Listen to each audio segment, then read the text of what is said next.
Hey, good afternoon. It is afternoon, at least in our part of the country. Welcome back to another Sentinel Circle event. We're doing our Wednesday live streams where we get together and talk about, stuff, important stuff. Unlike Seinfeld, we have a program about something, and that something is the United States, or the republic for which it stands. So we'll be getting right into a number of things. And someone who's always in the middle of things is Chris Cordani. Good morning, Chris. Good afternoon, Chris. Good afternoon. Well, it's morning somewhere else. I guess it's also 5 o'clock somewhere else. That's right. It's morning in the Middle East where Sharia law reigns supreme, right? Oh, can I say that? I guess I did. So what, Middle Eastern Manhattan? Yeah, I think that's true. We're going to get into that in a second. But before we get into that, we want to bring in our friend Mike McConnell. Mike McCormick. What am I saying? Mike McCormick. I'm looking right at it, and I can't even read it. I know. It's terrible. You're not married to a Chinese chick. Why am I saying that? I haven't. Ow! That's gotta hurt. Right, it's true. So obviously pick up his latest. I picked it up. See? Oh no, he sent me this. Full disclosure, I picked this one up. He sent me this. Thank you. Almost unsurmountable evil. This is the story of the inside evil. I mean, of the Bidens, of the Obamas, and everything else. So yeah, check it out. And the Catholic Church. I always make fun of Catholics. Just saying, it's kind of my job. Anyway, it's true. It's true. Anyway, and of course, his previous book, and I did buy this one, by the way, with my own money. The case to impeach and imprison Joe Biden. Which, by the way, Mike, they're reopening the investigation of Joe Biden. Really? Oh, that's good. Yeah. I got to get in touch with the FBI again. I think I'm going to be getting in touch with the FBI again to be a witness. Well, good. Just don't. Whatever you do, don't ask to fly on Cash's private plane. Just saying. Yeah. I don't think I'm invited. Yeah, don't ask him to fly around. He'll yell at you for that. So anyway, but on to other things which we'll be laughing about in a painful way. Yeah.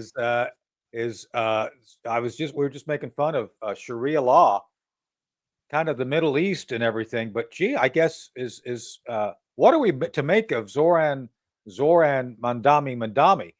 And as I said last night, he's not wearing any pants in that picture. It's just for the people to know. So Mike, what do you? So are we going to see Sharia on the Hudson? Whoa, I don't know. I think this guy comes in a blaze of glory and just starts running into walls. Personally, I think he's going to run into walls, no doubt. Yeah, and we'll see how big and terrible the walls are. I don't think there's going to be a lot of doors open for him, deep, and the reality of it all. I don't know what doors were open for him to get him this far. That's the question I have. Who got him this far, and why? Let's talk about that for a second. Yeah, Kara's gotten it. Linda Salsura actually made a disclosure. It's on my ex. She basically said, "Oh yeah, I don't want to say anything officially, but we kind of paid his way there. The radical Islamists, the unindicted co-conspirators of the Holy Land Foundation trial. Just saying. So, and for those who don't remember, that was Linda Sarsour who started that Million Woman March or whatever, or what I like to call it. Yes, the My that's Doll Rebellion. her name comes up. It was the My Doll Rebellion. Right. Yeah, My Doll. Right. My Doll, not My Dong, My Doll. And that flamed out after a year or two because they couldn't get along with each other. Yeah. Right? Not a surprise, by the way, if you've been to any workplace. So I've seen some things, and Chris is going to bring this up for us to discuss. Some of the people who elected him are the most radical and outspoken Karens who supposedly defend women's rights. Hey, don't get in my face. I'm a strong, empowered woman, don't you know? Who don't like criminals, but this guy's going to open Rikers Island and let people. And by the way, Mike, did you see that Mondami thinks that violent crime is a artificial construct? Really? Wow, man, that's going to come back. There's some karma waiting for him on that one. Yeah. So, Chris, do you want to bring up some of those Zorhan? He's like a Bond villain, really. This guy. So. Okay, let's do that. All right, we'll do that first. I I do want to discuss his victory speech as well. But we're going to do that a Oh, little do bit that later. too. Yes, we'll do too. that. Yeah. But do you remember back in the day there was a video released about how Obama got elected? It was this YouTube video. It was basically Hope and change. right. Hope It and was a change. bunch of hope and change, a bunch of chants. There were idiots saying, "Oh, I like Obama because I don't know. Oh, he has a cool name. He's so handsome. He has nice ears, or he has a gentle hand." Again, they knew nothing about his policies. Gentle hand. Disagreed with them. Yeah. Well, he has a hand about as gentle as Jeffrey Tubin, right? That's another story, I suppose. Well, yeah, that's another. But well, that was not so much gentle, but baby oil infested. So just saying. But this, my friends, this is pretty much a montage by the Daily Mail. Thank you. And so credit the Daily Mail on this one. You see the mic flag there, where they Yeah. find the typical Zoran voters, the people who think he's cool, but have no idea why they're voting. Who you voted for? Zoran. Mamdani. That's who I'm voting for, yes. I know he used to rap. Like, he definitely gives me, like, you know what I mean, Queens type of dude. He's young, he's vibrant. Queen's I type feel of like he's the dude. only candidate I feel like I can really relate to. He can relate to that. This guy, this can relate to Zoran Mamdani, a wealthy Muslim Brotherhood loving Hollywood nepo baby. This guy can relate to. Yeah. Well, they So, see a different side. They see it differently than we do because they're fed it differently. I mean, there's Yeah. a whole process of streaming these guys the message about Mondami that we never saw because we see it our way, and our way is, you know, his real background where he wasn't doing things or was doing things and all the crazy promises. And we're a little bit more experienced. We've been around New York longer than some of these characters in this montage. So, you know, it's almost like a brainwash move that you're watching with these people. Yeah, it's literally propaganda, and the use of essentially what, as you mentioned, kind of this reinforcement of bad thinking through redundant and overwhelming media manipulation, because that's what they were part of. They were part of this whole movement. Remember, they're using the term like movement. This is a movement, and we're not talking about Midol or Geritol helping out in that. It's all about Right. it's all about the force of this, and then obviously schools generally now do not teach critical thinking. The things that we three came up with to basically give us the skill set to essentially do basic analysis and the basic ideals of you look at something, you analyze it, you determine what you believe to be the most important points, you basically process it, and you come to a conclusion. These people Right. are given a conclusion and told to support it. That's it. It's Right. it's propaganda. So I don't know, Chris. What do you think? Well, I think it's a combination of everything you said there, but it also leads us to the next question. And maybe watching these two here, you can answer this for us. Does soy cause serious brain damage? He just Oh, seems boy. like a dude. I've been here for like 5 years and I feel like the cost of living went like crazy high. And I feel like he's the only one that I hear talking about that. It's hard being an artist in New York right now. He said he's trying to make transportation free. If the prices are going to go down, then it'll benefit us all. Oh boy. These people Oh, boy. have no understanding of anything. I do understand that it is very expensive to live in New York City. And that, of course, has a lot to do with the, well, let's just say far left leaning leadership they've had over recent years. Right. So Yeah, bring I another mean- one in. Well, there's a couple of factors. Well, there's several factors that result in the expense that you see in Brooklyn, Manhattan. I think Staten Island is a little bit lower because the Republicans, I think they're smarter.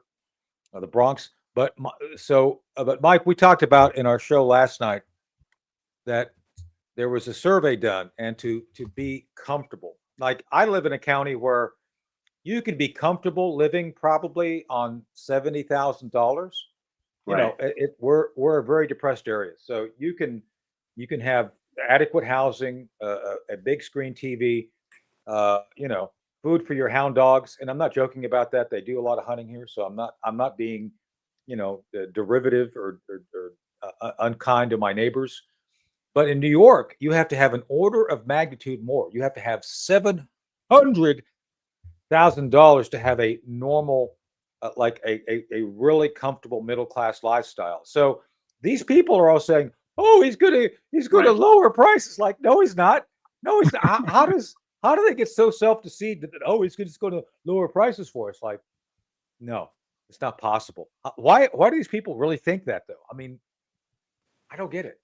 It's hope. Basically, it's hope. The fact is, it is tough to live in New York City, like you explained. Yeah. So you have some guy coming along saying, let's freeze all the rents without telling you, no, when we do that, the landlords aren't going to be able to afford maintenance. They aren't going to be able to afford better utilities, blah, blah, blah, things like that. They aren't going to be able to afford renovations, if you will. And more buildings will become slums in New York City. Yep. More. They're Well- going to be slumlords all over the place. And they're not, and that wasn't the intent in the first place. That's out of necessity.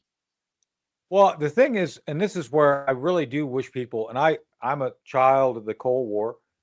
I grew up in and I went to high school in the 70s. So we were monitoring with great interest the Soviet Union. I mean, Jimmy Carter and all that other stuff. And one of the things that during that time was noted is that we had people go into Russia. And by the way, Mike, did you know that one of the greatest psychological operations we ever introduced to the Soviet Union was letting them watch Dallas, the TV series? Did you know that? I believe that. Yeah. No.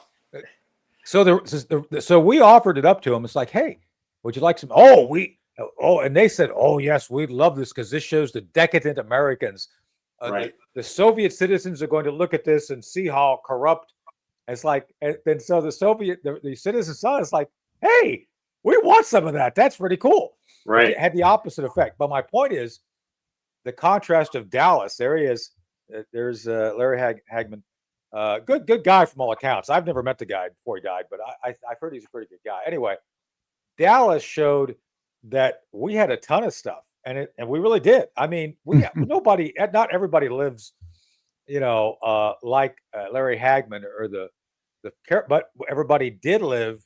They had nice cars, they had plenty of food and well-stocked supermarkets. In the Soviet Union, they literally had lines for everything from just basic staples like rice to going to a restaurant. And it was so funny.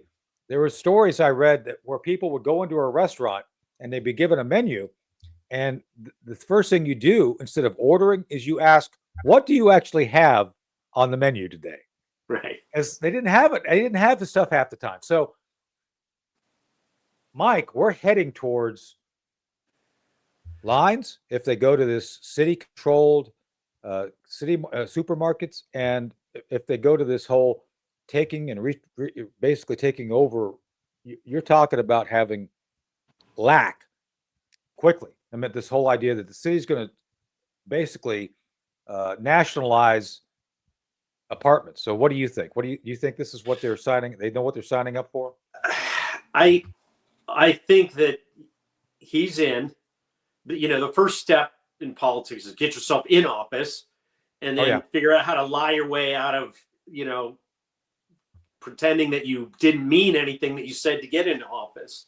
Yeah. So I think we're going to be seeing a lot of tap dancing and moving around different. Anything that goes wrong, he's going to say it's because we are racist. You're racist. I'm basically racist. Right. Yes. And, silly regulations and stupid committees, and it's just going to be ridiculous.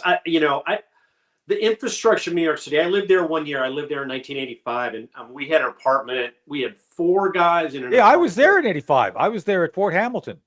I was working the Statue of Liberty reopening. Really? 85, 86, yeah. I was working as a waiter. I was trying to get in with a TV program, and it didn't work out. But I was a waiter there for a year, and I had a great time.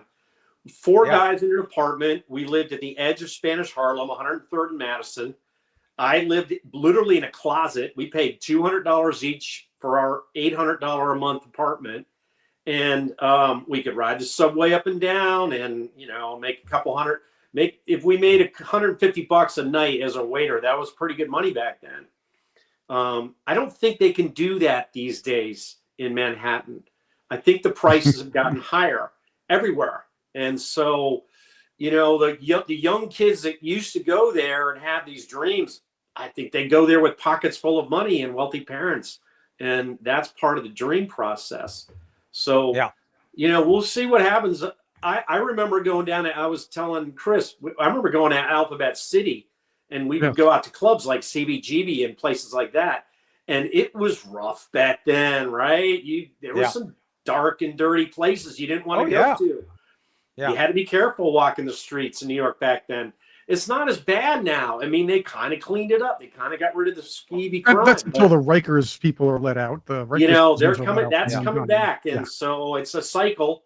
It's like, you go in one neighborhood in New York City and there's a bunch of great stuff, and then you go back 20 years later and all the restaurants are different. The pizza shops are closed and they've got sushi spots, So let me ask you a question about that, Mike. Was New York cheaper back then relative to what it is now? I would say definitely. Yeah, definitely. So the idea of free markets actually was a better idea than trying to control things in a command economy like they're doing now. I would. Yeah. We had guys, I remember guys in our restaurant. The restaurant was kind of a fancy restaurant. It was run by a guy who was the son of the producer of Wizard of Oz. His name was Mervyn LeRoy, and Warner LeRoy. It was either Warner LeRoy was the owner of the restaurant and Mervyn LeRoy was a producer, but the two names were the same. But they had this fancy restaurant. It was called Maxwell's Plum. He had two restaurants, Maxwell's Plum and Tavern on the Green. Both are sort of prominent. There was all these famous people. Oh, I love Tavern on the Green. It was a great place. Tavern on the Green. It pops up in Hollywood movies all the time. And there were guys that worked in the waiting tables that was their living, and they lived on that. They lived out in Queens. They lived in Brooklyn. There were guys that worked in there as waiters, moved their way up to the management, and then they would buy like a rickety apartment building or something somewhere and rent it out. And so you could kind of move your way up the ladder. I mean, there were people in New York City back then who worked their way up the ladder if they were really intent on it. I wasn't that intent on it. I liked it for a while, but then realized it wasn't for me. I was more of an outdoorsy person, so it wasn't really a place for me. It's a city kid place. If you like cities, you're going to love New York City. As far as the whole moving up and everything else and the cost of living, you have this other little fantasy that that Mandani has about these city-run grocery stores. Now, I believe that failed in New York City, but not New York City. Excuse me. I believe that failed in Kansas City. But here, my friends, is what Mandani really envisions for New York City's stores and selection. You're going to find this out right here. You might remember the old Wendy's commercial from 1985. He's next. Stay there. Very nice. He's next. Evening beer. Having no choice is no fun. That's why at Wendy's. I love this commercial. But that is the Zoran Mamdani vision for his city-run stores. Yeah, I think this whole idea that he's doing this for the working class. These people aren't working class, Mike. These people are some of the elites who have been feted by their parents to be overpaid and basically on this downward. They get these great degrees, and then they on this downward spiral because nobody wants to hire them, and so they're not working class. Mike, what's going to happen to these kids who have never worked a day of their lives, like Zorhan? I guess maybe that's why they identify with him. So. I mean, that was the other thing. People back then, they worked hard. There were people working 2 or 3 jobs in New York City. I know. You got ahead, right? And the guys I lived with were working down on Wall Street. They weren't making a ton of money, but it was like, hey, we're going to be on Wall Street. We're going to work our way up. And some of them did. My older brother, I was living with him. He moved from New York down to be in the markets in Sydney, Australia, and then Tokyo. So he worked his way up out of that way. But, I mean, when he lived there, I made more money as a waiter than he did as a sort of a Wall Street clerk. That's how the system was. I don't know if it's like that anymore. I mean, they don't really have open markets like they used to. It's crypto, it's trading in house. You got to go into the investment banking process. there's a lot. A lot has changed, and I don't know if New York City works the way it used to. Washington D.C. is very different now. You know, the city is, I don't know. People are starting to stay at home and they're working off their computers, and the internet is really sort of the monolithic organizer of people's lives. That's part of the challenge of the city, because I think to your point, Wall Street is changing. 1% of the New York population provided over 50% of the tax income. Right. So it's kind of like, okay, now you're gonna, and he wants to tax them at least 2% more. You pay for all this other things. It's going to cost $3 billion a year for free buses. So it's like, okay, you're now literally looking at taxing the most heavily taxed people already. Do you think they're going to stand for that, Mike? Because I think there's better to your point. You can do Wall Street stuff from a lot of other places, right? I mean, just saying. Yeah. A lot of Wall Street firms are moving down to Florida or Texas or New Jersey. So no, there's people will vote with their feet. They'll be moving. Yeah. Well, anyway, we're going to bring in a new customer. I guess is he a customer? I don't think he's Daryl and his other brother Daryl. No. Daryl Brooks. We're not bringing in the new hearts. Good morning, Daryl. Hi. Good morning. How you doing, Daryl? He's not from Vermont. Just pretty saying. good. Good morning, pretty Daryl. good. I'm out here in New Jersey. New Jersey. I know. Yes. So Daryl's been on a one-man crusade to kind of end the whole idea that progressive politics are best for the people of Pennsylvania, New Jersey, and the region. There you go. Civil War II, The Reckoning. So Daryl, welcome to, and by the way, Daryl and I are friends. I've been on Daryl's show. Yes. He always calls me at the very last minute and says, "Are you ready?" It's like, we're going to do that. We're going to do that to you anyway, too, by the way, Daryl. So but anyway, so he's here with us today. Daryl, tell us about the new book. We want to hear about that as we talk about the deconstruction of New Jersey. So, well, the book was started in the mindset of the gun shows, of the nation's gun show, when I was in Virginia in Chantilly. Yeah. I was selling the book "Welcome to America in 37 Days," and I was looking for ideas about my third book. And there was this one lady, and she had bought the 37 Days and Welcome to America, and I talked about ideas. She said, "You need to write a book about Civil War, the next Civil War in America. What does that look like?" We talked about this last night, by the way. And so I said, "Wow," and then I was talking with other people, and I was doing research about the Civil War, the next Civil Wars, and other books. And I wanted to write something that would people can really relate to and understand why these things are happening and how to what will it take, what will happen. And I interviewed a lot of different people from ex-military to FBI, who I know, CIA, to average individuals, gun owners, Second Amendment supporters. So then I put together the book, and that was the hardest. But it's not my past two books had a co-writer. This one is just by me, and it was so difficult. And almost writing books are hard. I know Mike and I can attest to that. It's difficult. It's not an easy thing. It's difficult, and I wanted to write a book that no more than about 170, 180 pages. I've learned from people, that when you write books, if it's over 200-300 pages or more, it gets difficult for people to want to sit there and read. So I crammed a lot of different things in the book, 150, 160 pages. But it talks about the idea of I have one of the chapters I talk about is called revenge. When people are decided who are tired or upset with judges, prosecutors, district attorneys, the politicians, and they decide to take revenge on their own. They decide to go out at targeted killings. And if you know what's happening in our society today, there's been targeted killings of healthcare owners, politicians, judges, prosecutors.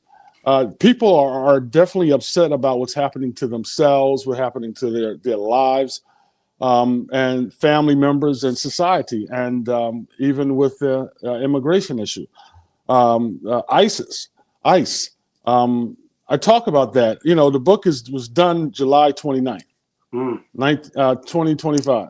I talk about ICE and how there'll be target killings and shooting against ICE members. Gang. It's gang members targeting ICE people, and it's difficult to see, like, wow, all these things are happening that I talk about in the book. Cartel. I talk about cartel. We'll be targeting ICE members. It's so. If anyone has a great insight, I have a good insight on what's happening to our society and the culture and the future.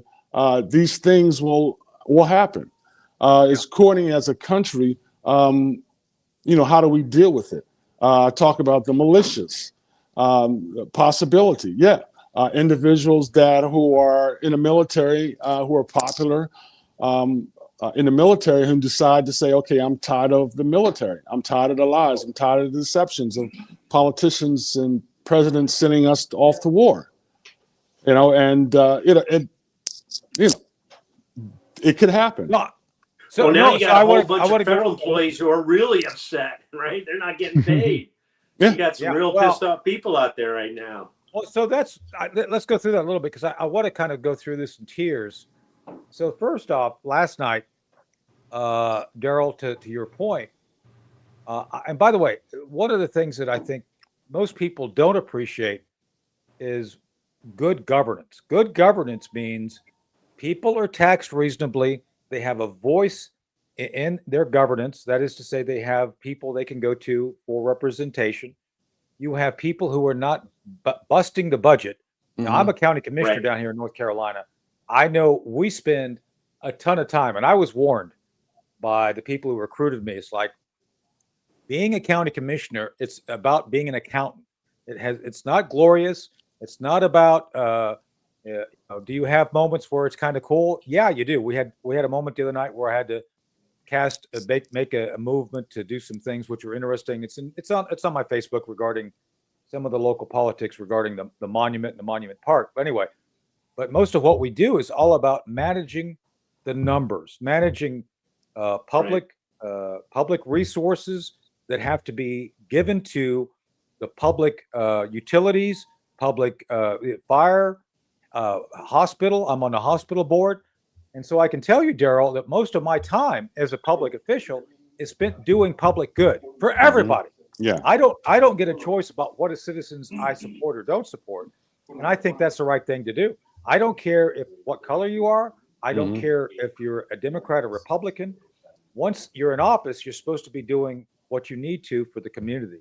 Yeah. Daryl, I don't see everybody doing that, because now you're talking about, in the case of Zorhan Mandami, the Bond villain, he's talking about picking winners and losers, because if you make too much money, you're the enemy. And I just don't see how it's sustainable. What do you think? So, I talk about that in my Substack. I wrote a few articles about Zorhan Mandani. And when you look at what he's trying to do, it's bad. It's terrible. It's going to cause chaos in New York City. When we have these things, and we have these people who voted for him, we have these younger generation who are basically functionally illiterate, so they believe everything that they told. They want free things, and when we talk about the COVID gave free things out, free money, free busing. So they already been, they've seen it, tasted it, and now we have a lot of individuals that lack the education to question or to go out and get a job 9 to 5, and that's the difficult part. And so we have the functionally illiterate people voting for individuals knowing that he plans to destroy the economy in New York. And this is New York City. And this is why people are leaving New York City today. Yeah. And it's sad.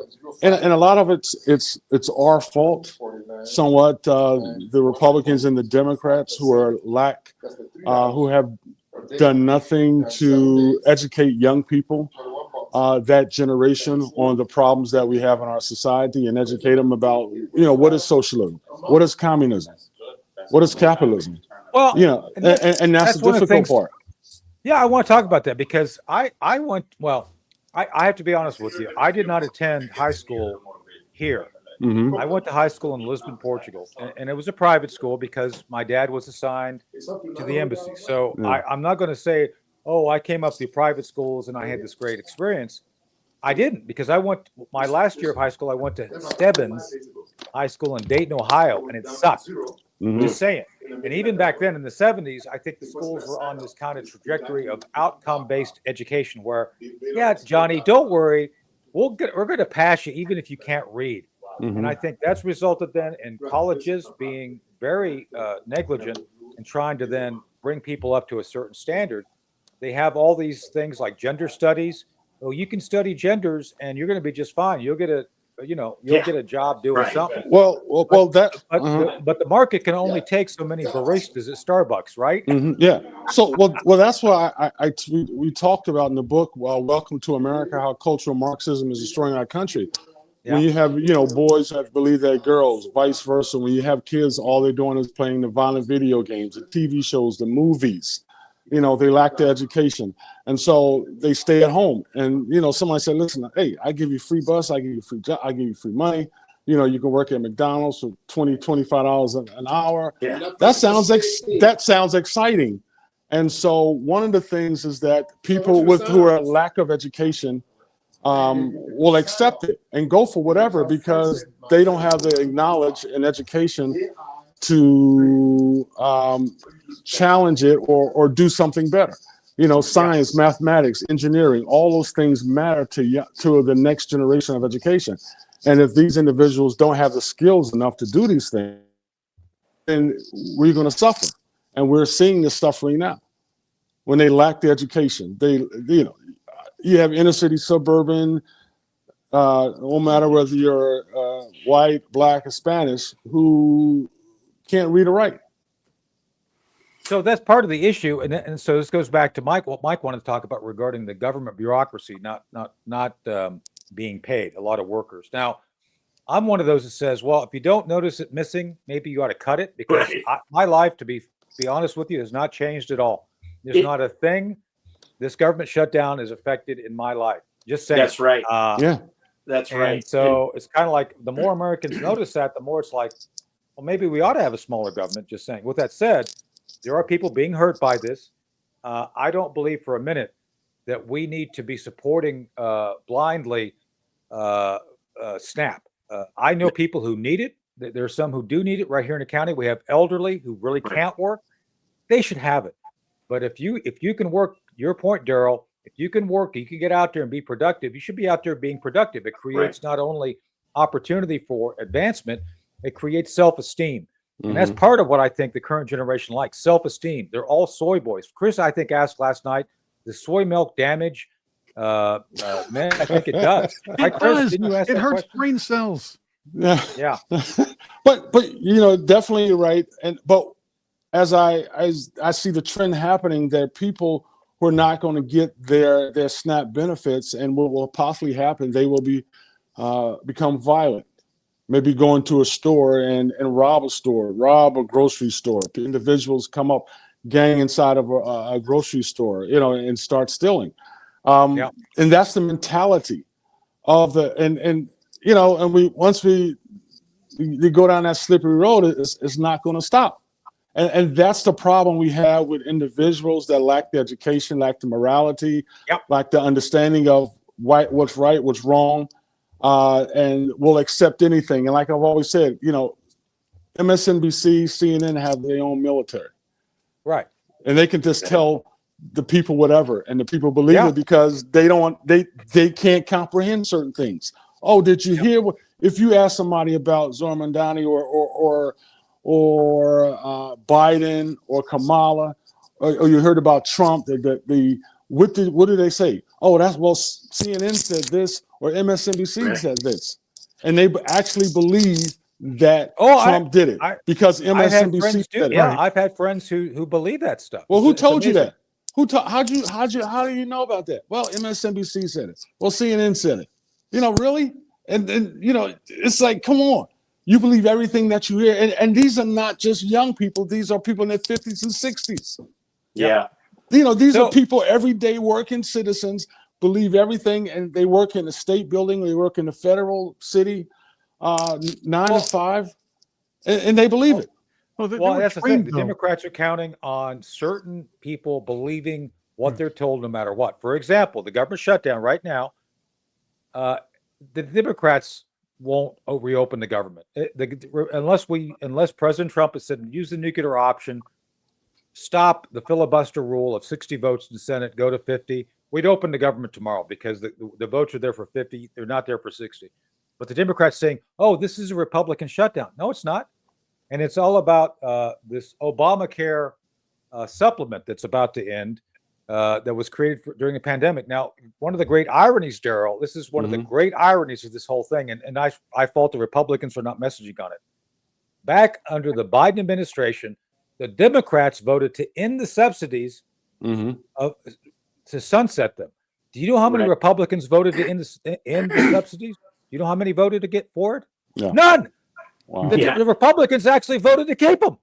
So, yeah, I know. It's like, how are people not talking about this? So the Republicans, who basically, I think wisely, is like, this is not our mess. We're not getting involved. We're not voting on it. We're just not going to be involved. And so I think that's the right course. With that said, now they're saying, oh, the Republicans want people. It's like, no, we had nothing to do with this. Nothing. We weren't part of Obamacare to begin with. We're not part of the subsidies. As a matter of fact, we voted to not end them. Just say it. It was like, we didn't want to be involved, but okay, you give them to people. We're not voting against it. This is how insane it's become, because this is a socialization of medicine, of medical care that's not working, clearly, because the rates are doubling and tripling, and it's our fault. So what do we do to fix this perception? And by the way, fix Obamacare too. I mean, what do you think about that, Daryl? I'm making one suggestion before we jump go ahead. into this. Okay. Yeah. All right, Tony, if we're going to tell the truth here, I believe there's a certain faction of this country that only believes things that come out of women with Judith Butler haircuts and big glasses. That's So true. I suggest you get a Mark Cuban haircut, get the glasses he has on, and I tell got them some of all the glasses. this. Right, and all these people think, "Wow, that Judith Butler haircut. And the glasses. That means you're really smart." I got the big glasses. There you go.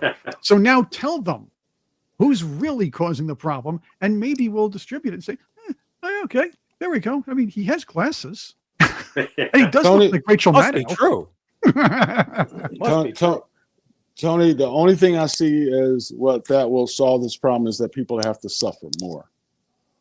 That's the only way I see it. We educate the people, we talk to the people, watch your podcast, watch my podcast, other podcasts that talk, but I think there's a segment in our society that people have to suffer until they wake up and their eyes are open and they see who the real enemy is in the country. Because you can keep telling these people whatever. You can keep telling them and they're not going to get it. Because no matter what, because we're Republicans. Right. Well, that's the thing. It's like, I'm a Republican, and the county where I'm at is very small. The whole county has about 14,000 people. I mean, that's not even a city block in New York, just saying. So the whole county, and we're the size of Manhattan, roughly the same physical kind of space. We're roughly the same size geographically, but with 13,000 people. And part of it, and this county was up to 15 years ago, Democrat. Democrats have been pushed out because of the nonsense the Democrats bring. And so people here have kind of had a self-awakening. And one of my mentors and friends, Walter Jones, let me finish this. Walter Jones, Representative Walter Jones, was a Democrat. He and I became close friends. I never knew he was a Democrat, but he switched parties about 15 years ago, about 20 years ago, and he never looked back. And that's the thing. The Democrats have become the party of accountability, of trying to do the right thing for both sides. And I had to say this. I'm going to say this the other night, Daryl. I was at a meeting 2 weeks ago because I've been accused of being a white supremacist. Did you know that? Did you know that, Daryl? No, I'm serious. Oh, me too. Yeah. There you go. I was in this meeting, and my colleague Trey Taylor is a black Democrat. We sit next to each other, and I said, "Do I look like a white supremacist to you?" During the meeting, it's like, am I missing something? Anyway, my point being, I got fed up. I wasn't feeling well anyway. It's like, all right, enough. I'm going to address this. I said, look, I'm a member of the Republican Party. The Republican Party was formed in 1854 in Wisconsin around the premise that all men should be free. Now, there was a war fought by the North and South by the Republicans, and from 1861 to 1865, where there were between 648,000 to 1,000,000 Union troops died for the purposes of freeing all men. Mm-hmm. So I don't want to hear, nothing has changed. My party, my belief, and why I'm a Republican, nothing has changed. Mm-hmm. So I don't want to hear this white supremacist stuff simply because I want accountability. So am I asking too much? Am I a white supremacist, Daryl? No. You just want to listen. I've been told the same thing. I was out campaigning for the Republican Party in Detroit, and this guy, I put it on a video. He was Antifa. He was a trans, and he called me a white supremacist. I hate black people because I want to see voter ID. I support the voter ID law in Detroit and in Michigan, and so it's like that around the country. Individuals who are arrogant, who want to use any words to demean who you are as a person. Yeah. And so that's what I talk about in the book Civil War II, The Reckoning, the seeds of division, the words. I talk about these things where people are angry, and they're angry at other Americans, at your next door neighbor, your brother or your sister down the street, your friends who you grew up with, and now they've listened to the radio, television, and the seeds of division is growing. And when you deal with the serious issues. Daryl, let me jump in a little bit, because I worked in the White House for Bush and Cheney. I also worked in the White House for Obama and Biden. Mm-hmm. And you're talking about the words of division. That's where they came from. Yeah. They came from the top down. And these people are your enemy.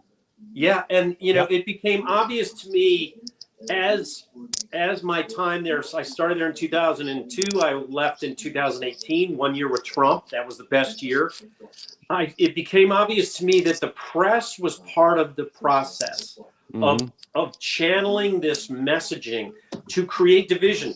They were selling, some media was selling to one side of the country, the other media was selling to the other side of the country.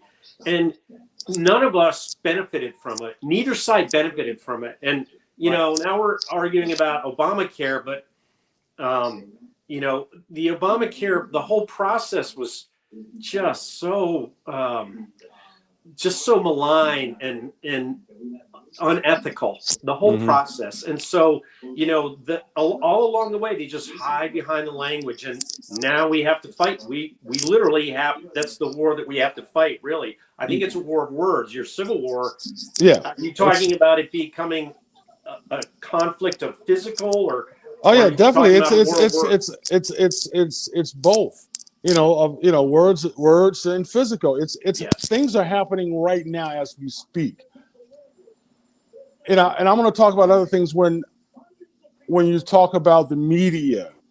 And I know, Tony, when you went to the bonfire, and I brought some friends of mine from Trenton to the bonfire.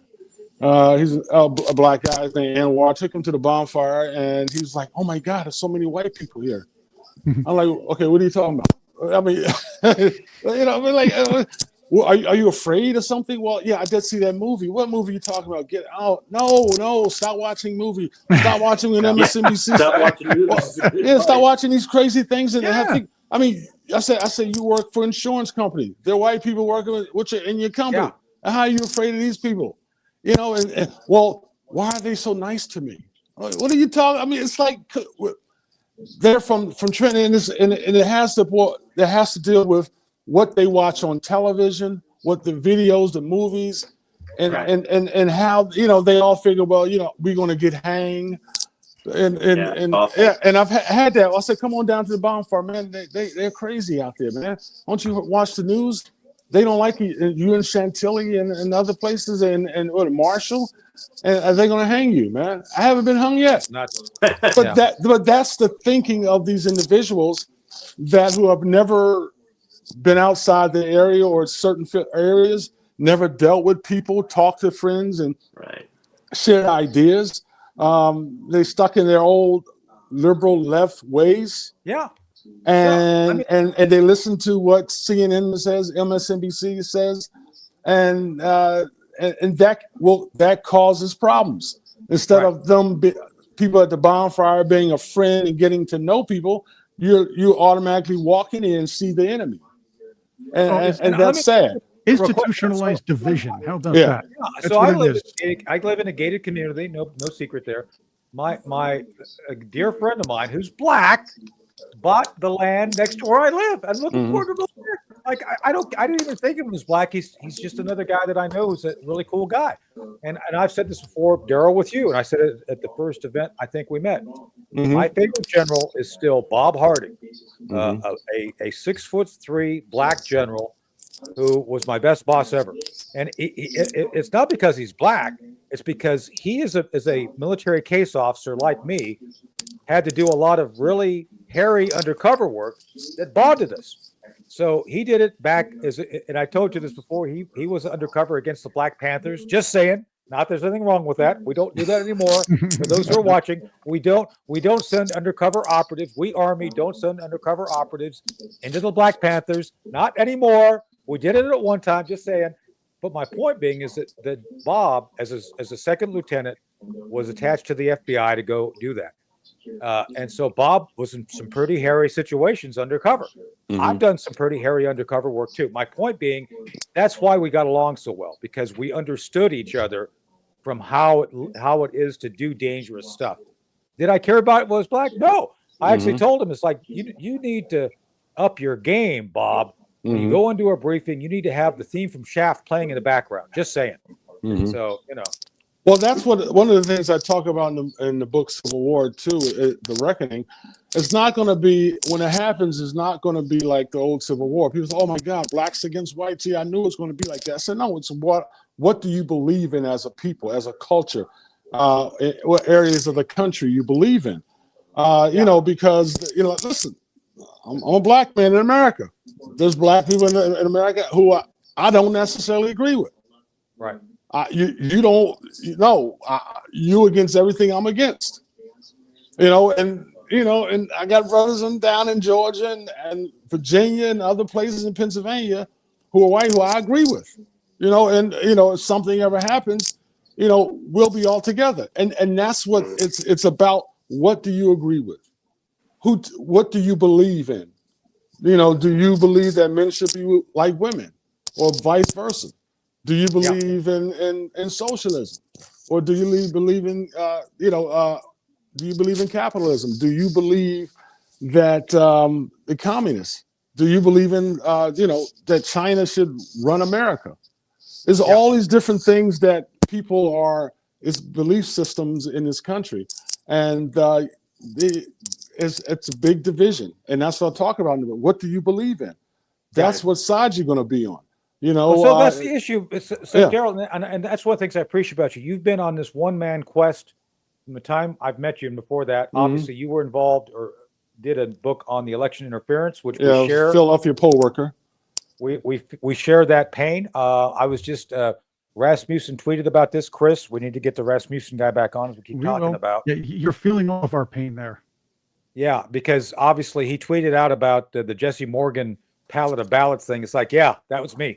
That's Bill Barr acting like a Chinese Maoist leader, firing people for discovering wrongdoing. But that's part of the issue. It's like, do we want a society where you can basically use race and division to maintain some sort of political control over people? Because that's what happens.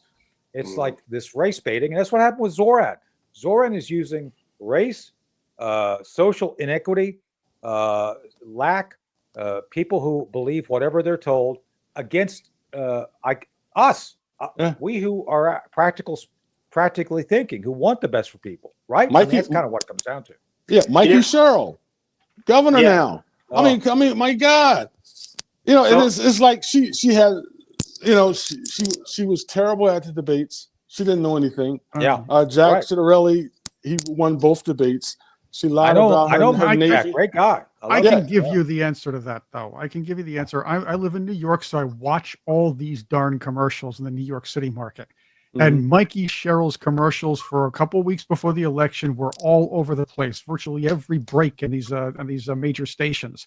There was so much money from outside the state flowing into her campaign that Citarelli and his campaign could not even match any of it. They had to strategically place their commercials before election day, but by the time the lies went out, the truth couldn't get its proverbial pants on with the other advertisements.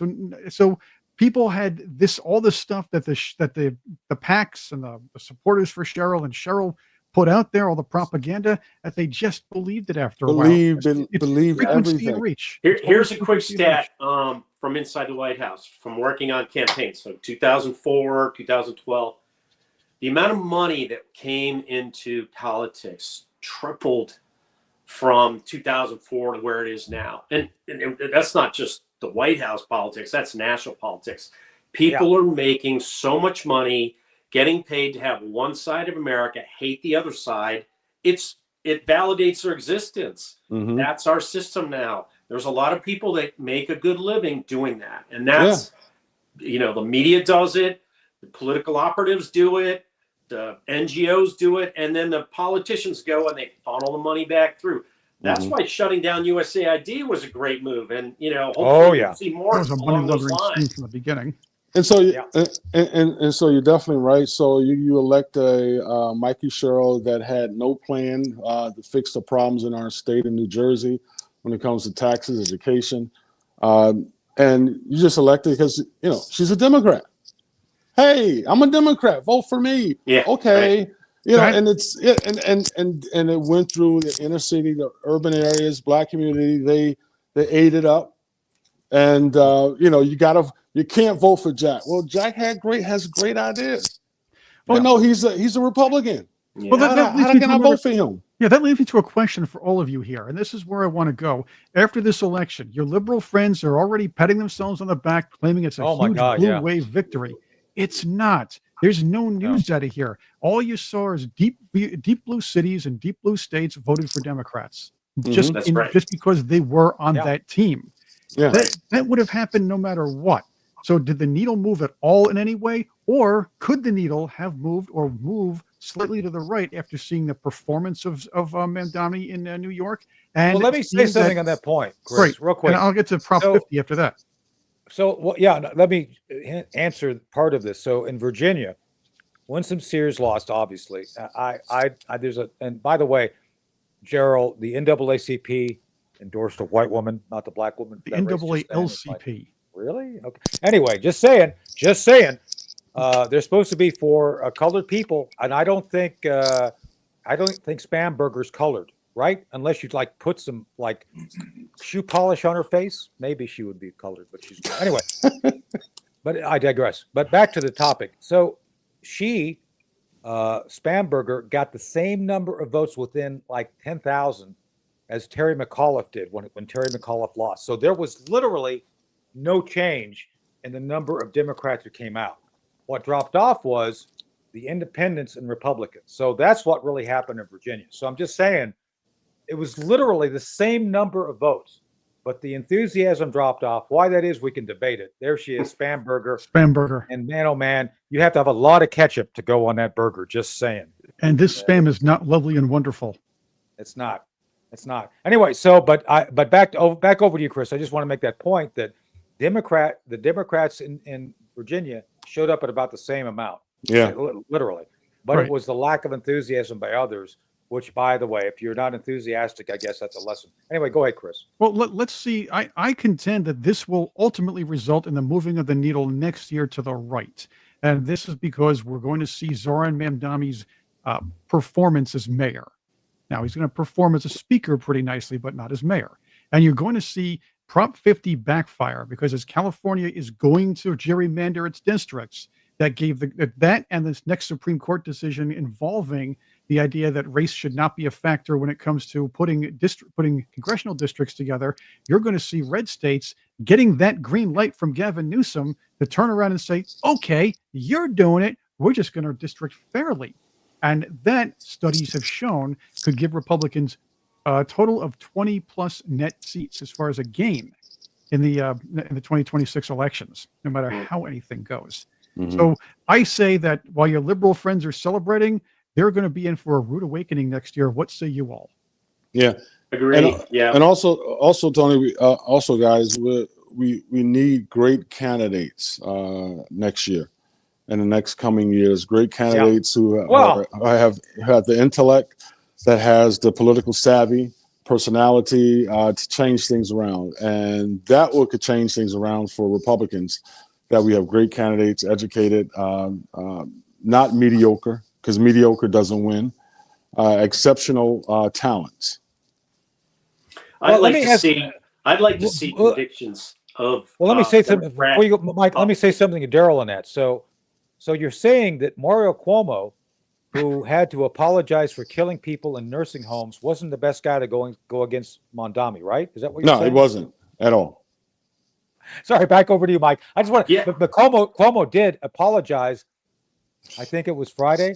Oh, I'm really sorry. I killed all your family. I'm really sorry, but you need to vote for me anyway. Back over to you, Mike. I think I'm sorry I killed your parents. On top of getting good candidates, you also want to make people aware that their candidates are criminals. They have people are old. They're dirty cops. Their system is broken. The Democratic Party is broken, and we just have to get that through the court system, because then the media has to report on it at least that much. Yeah, that's true. But also we have to have on our side strong media, talented media that will get our message across. And like you're doing with your podcast right now, I think it's a great thing. We want people to pay attention and just. I mean, even if they disagree with us, come listen and have a debate. And I always want to hear from you. Yeah.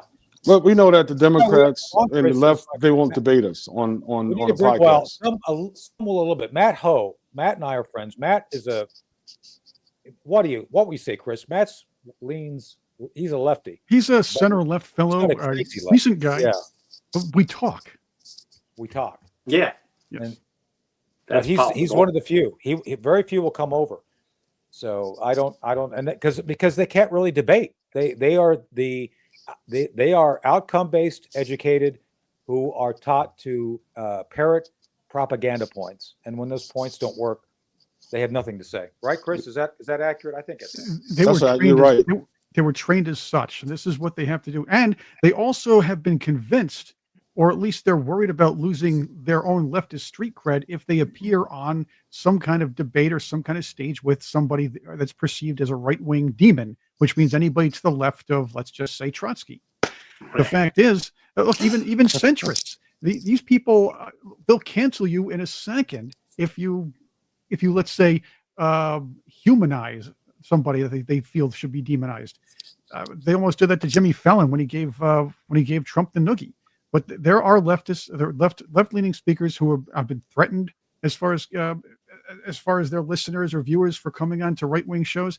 I hear Tim Pool talk about this quite a bit, and people won't come on his show to talk with him, and he'll let you sit down and debate him. We can do the same thing here, but they're going to be afraid to do so, not just because they're afraid to face facts, but a lot of them are afraid to face maybe losing credibility on their, let's say, left-leaning fantasy world. Mm-hmm. Yeah, Fantasy Island without O'Rourke. Mr. Rourke is cool. Mr. Rourke. Urcato Montalban with rich Corinthian leather. So those are the most powerful character in television history. That's true. That's actually true when you think about it. So very subdued. So I don't know. I think he would have been a good choice instead of Lauren Green on Battlestar Galactica, the original series. But I digress. So I love that show. I love that show. He was a great villain. He was a great villain in the Naked Gun too, and in the Wrath of Khan. Yes, and the regular Star Trek. And by the way, for the record, the Star Trek II: The Wrath of Khan is one of the best movies ever made. For the record, just saying. Not. I don't care about Star Trek. It's just a great movie. It was the redemption arc. It was the redemption movie from Star Trek: The Motion Picture. Yeah. Yeah. True. Yeah. I love that. My friend Kirstie Alley was in it before she passed. Well, long before she passed. Yeah. Okay, we got to go. It's been a great show. Daryl, we want you back. Oh, thank you. Obviously, Mike's a regular, so Mike's going to come back like a bad penny no matter what. So, Well, Yeah, hold on. We right. also have to. We also have Mike's Substack, Midnight in the Laptop of Good and Evil. I believe I Yeah, shared that Daryl, before. tell me your Substack, and I'll cross pollinate. yeah. Oh, okay. It's Daryl M. Brooks Substack. Daryl M. Brooks. Okay, I'll check Yep. it out. Yep, I Daryl want M. to add in. Brooks. I want to add in your Substack, by the way, Mike. Your Substack has this really interesting article on Judge Boasberg, and one of these days I want to put that out for discussion Yeah. with you, Tony. Yes. Should Judge Boasberg be impeached for his actions concerning Arctic Frost, and of I think course, they're doing it. I think yeah, they're gonna do and his that. actions. Yeah. He has a dark Yeah. history. And Daryl, here's a quick last segment. So Judge Boasberg's dad came to D.C. to work on the Civil Rights Act in 1964.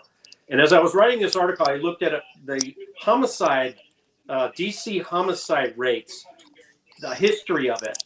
So D.C. homicide rates in the early 60s, before the 1964 Act was passed, was about 80 people per year. After the act was passed, it went up to 220 or more every year since. Just because all of a sudden people started getting welfare and they were fighting over it and killing each other. And that's what happened. That's what you're talking about. That was the origin of this Civil War you're talking about. Yeah, and all you have to do is, look at the whole country and how they're thinking. In Chicago, I was in Chicago working a campaign, and I was staying at the Freehand Hotel, and all I heard was sirens all night long. All night. Right. Downtown Chicago. And listen, people are upset. People are angry. People are angry just to be angry. And they view as Republicans, all I hear is Republicans, and Trump is the problem. Not your Democratic mayor, not your Democratic governor that's been controlling you for years, but it's Trump's problems. It's the Republicans' fault. It is Trump's fault. And that's the mentality, and that something has to happen where either they wake up or they will fall, and I see the falling now. It's happening. It's happening, and when they just wake up and look in the mirror, or look at the politicians that have been controlling your city who you've been voting for the past 30, 40 years, that they have failed. I've talked to black parents in Chicago. When I was in Chicago, they want the troops to come in.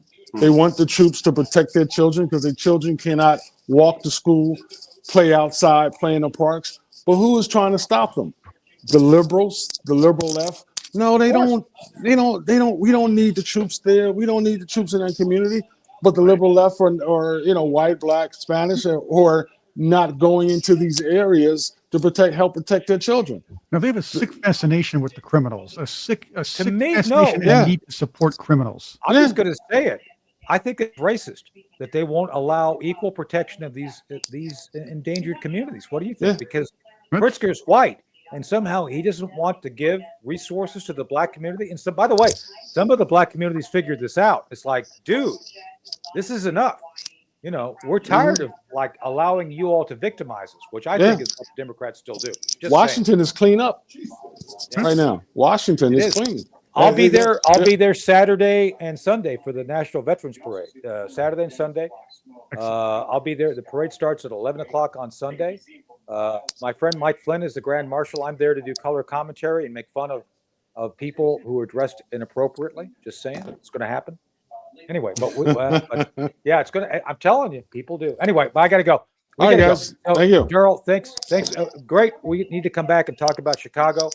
Mike, we need to come back and talk about Obama and kind of how this all started at some point, the roots of evil, because you wrote a book about that, Almost Insurmountable Evil. There it is. Mike's book. There it is, covering my face. Yep. And then of course his other book, which will, by the way, like I said, Mike, they're going to impeach. They've reopened this whole investigation of Joe Biden, so I think they're going to be talking about that. So right, and also don't forget you have more coming this week. Tomorrow night, by the way, you have an interesting discussion with Dr. Li Ming Yen. We're going to talk about Chinese spy tactics, how some of those Chinese CCP spy tactics were used when it came to the NBA cheating scandal, and that's right. for subscribers to the Sentinel Circle. Check it out. It's ColonelTonySchaefer.com. Become a member. There's so much there. That we got a lot can't of stuff say going on there.